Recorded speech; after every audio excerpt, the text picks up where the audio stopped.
अक्सर ऐसा होता है ना? जिम में तो खूब पसीना बहाया जा रहा है लेकिन रिजल्ट्स वो कहीं नजर ही नहीं आ रहे। तो पता है क्या? इसका जवाब शायद जिम में नहीं बल्कि हमारी प्लेट में छिपा हो सकता है।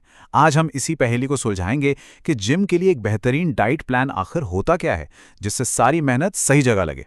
ये कहानी ना हम में से कई लोगों की है। जिम में घंटों की कड़ी मेहनत और फिर जब आईने के सामने खड़े होते हैं तो वो मनचाहा बदलाव दिखता ही नहीं। और कमाल की बात यह है कि अक्सर गलती कसरत में नहीं बल्कि कहीं और ही होती है। और वो कहीं और कुछ नहीं बल्कि हमारी खाने की प्लेट है। बिल्कुल सही। खाना जानते हैं एक तरह से मेहनत के लिए ईंधन जैसा है। ये सिर्फ एनर्जी ही नहीं देता बल्कि बॉडी को रिपेयर करने और उसे बनाने में भी मदद करता है। तो फिटनेस के लिए इस ईंधन का सबसे जरूरी पहलू क्या है? वो है टाइमिंग। जी हाँ, कब और क्या खाना है ये जानना इतना जरूरी है कि इससे नतीजों में जमीन आसमान का फर्क आ सकता है। इसे ना ऐसे समझते हैं। सोचिए, वर्कआउट से ठीक पहले कुछ भारी भरकम खा लिया तो कैसा महसूस होगा?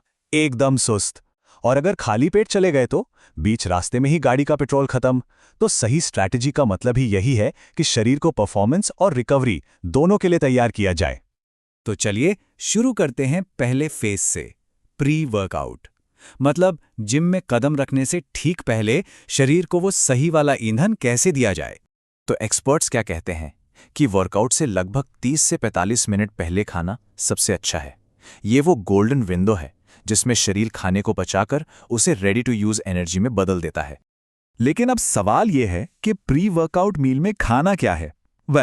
ये इस बात पर भी डिपेंड करता है कि वर्कआउट सुबह किया जा रहा है या शाम को, क्योंकि दोनों टाइम पर बॉडी की जरूरतें थोड़ी अलग होती हैं। मान लीजिए कोई सुबह सुबह वर्कआउट करता है तो उसे चाहिए कॉम्प्लेक्स कार्बोहाइड्रेट्स जो धीरे धीरे एनर्जी रिलीज करते हैं, जैसे फलों के साथ दलिया बहुत ही बड़ी ऑप्शन है, या फिर पीनट बटर के साथ एक केला। ये चीजें पूरे वर्कआउट के दौरान एनर्जी बनाए रखती हैं। और वहीं अगर जिम जाने का समय शाम का है तो थोड़ा हल्का खाना बेहतर होता है, जैसे कोई फल हो गया, कुछ सब्जियां या फिर लीन प्रोटीन। मान लीजिए चिकन या पनीर के साथ एक छोटा सा होल ग्रेन सैंडविच। इससे जरूरी एनर्जी भी मिल जाएगी और पेट भारी भी नहीं लगेगा।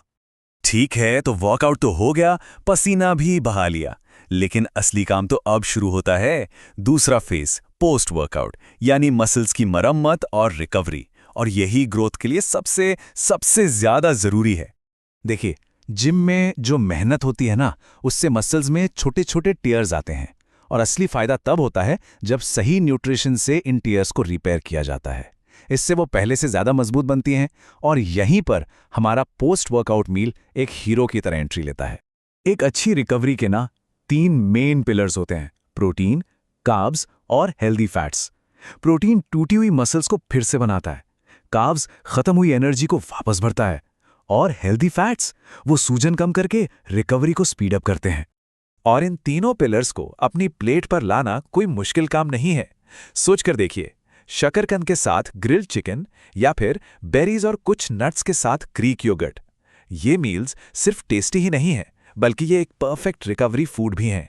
अब एक बोनस टिप उन लोगों के लिए जिनका गोल सिर्फ फिट रहना नहीं बल्कि मसल गेन करना है।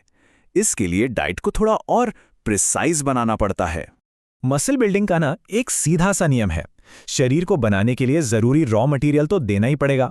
इसका मतलब है ज्यादा प्रोटीन जो मसल्स के बिल्डिंग ब्लॉक्स होते हैं, और सरप्लस कैलोरीज ताकि इस बनाने की प्रक्रिया को एनर्जी मिलती रहे। लेकिन एक बात याद रखनी होगी, सिर्फ डाइट ही सब कुछ नहीं है। हाइड्रेशन और नींद ये हमारे साइलेंट पार्टनर्स हैं। पानी मसल्स तक न्यूट्रिएंट्स पहुंचाता है, और गहरी नींद के दौरान ही शरीर सबसे ज्यादा मसल्स की मरम्मत और ग्रोथ का काम करता है। तो अब तक हमने ये तो जान लिया कि क्या करना है, पर यह जानना भी उतना ही जरूरी है कि क्या नहीं करना है। कुछ फूड्स ऐसे हैं जो सचमुच वर्कआउट के दुश्मन साबित हो सकते हैं। लिस्ट में सबसे पहले हैं हाई फैट वाले फूड्स। इनसे तो दूर ही रहना बेहतर है। क्यों? क्योंकि इन्हें पचने में बहुत टाइम लगता है और वर्कआउट के दौरान पेट में ऐंठन या बेचैनी हो सकती है। अगला नंबर आता है मसालेदार खाने का। इससे हार्ट बर्न और इंडाइजेशन हो सकता है जो वर्कआउट के पूरे एक्सपीरियंस को खराब कर सकता है। फिर आती हैं तली हुई चीजें। ये भी हाई फैट फूड्स की तरह ही होती हैं, पचाने में बहुत मुश्किल। इन्हें खाने के बाद एकदम सुस्ती और धीमापन महसूस हो सकता है। और आखिर में प्रोसेस्ड फूड्स। इनमें शुगर, नमक और फैट की मात्रा बहुत ज़्यादा होती है। ये ब्लोटिंग यानी पेट फूलने का कारण बन सकते हैं और परफॉर्मेंस को नीचे गिरा सकते हैं। तो पूरे दिन का गेम प्लान क्या बना? सिंपल है। वर्कआउट से 30-45 मिनट पहले सही फ्यूल, वर्कआउट के दौरान हाइड्रेशन यानी पानी पीते रहना, और खत्म होते ही रिकवरी मोड ऑन। ये एक बहुत ही सिंपल लेकिन सुपर इफेक्टिव फॉर्मूला है। तो ये बात गांठ बांध लीजिए, जिम में की गई मेहनत और प्लेट का खाना, ये एक ही सिक्के के दो पहलू हैं। एक के बिना दूसरा बिल्कुल अधूरा है। स्मार्ट ईटिंग ही है जो मेहनत को नतीजों में बदलती है।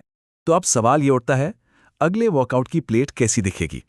इस जानकारी को इस्तेमाल में लाएं, सोच समझकर खाएं और फिर देखिए कि मेहनत कैसे रंग लाती है।